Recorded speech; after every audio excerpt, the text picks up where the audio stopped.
Now we have let's use the our A that is pronounced with a little O on top, which sounds uh. So you see, we wrote back, KPAK, without without with just an arrow facing down. But now we'll also have puk, the same spelling, but there's a sound that differentiates them in meaning. Puk means it's like an exclamation. It is an explanation, expression of disbelief or exhaustion. Puk, I'm tired. Puk, what is that? You understand? So puk is that expression, and it's written with a small o on top, and then there is the arrow on top of the o, the high sound arrow, and then guk, guk, surprise, amazement, or baffled. Guk, anti guk. You can't when you see that little o, you cannot say gak.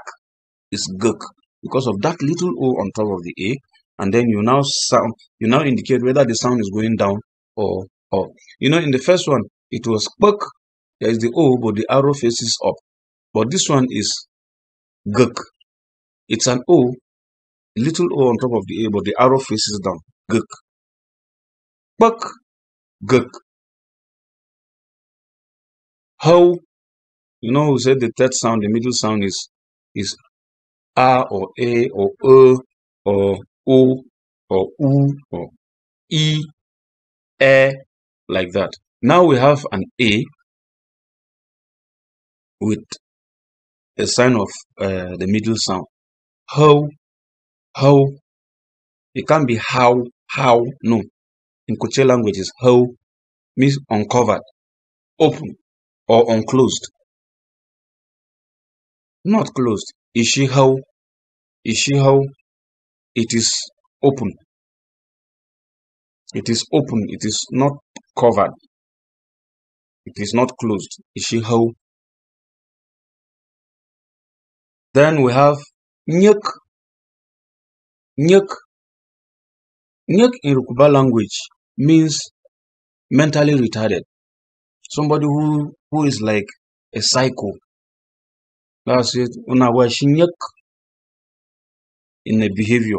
But nyuk can also be applied in certain circumstances, which in the course of learning the language you would hear and it will be explained.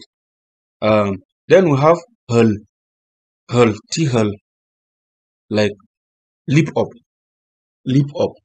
t-hul, or d just like that.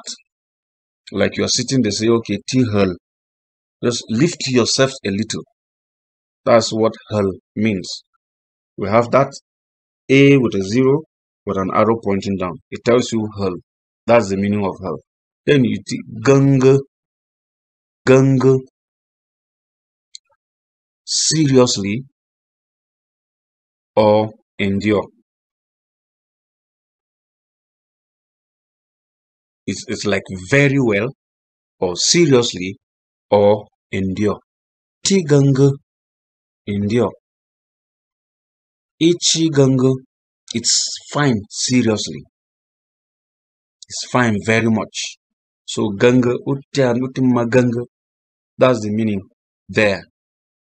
Don't worry, just keep registering the meanings. When we begin to connect them, we will begin to make sense out of the Yoruba language and begin to speak it if you have not been speaking before. This is taking time to understand how we make the sounds and then what the sounds can mean. Thank you.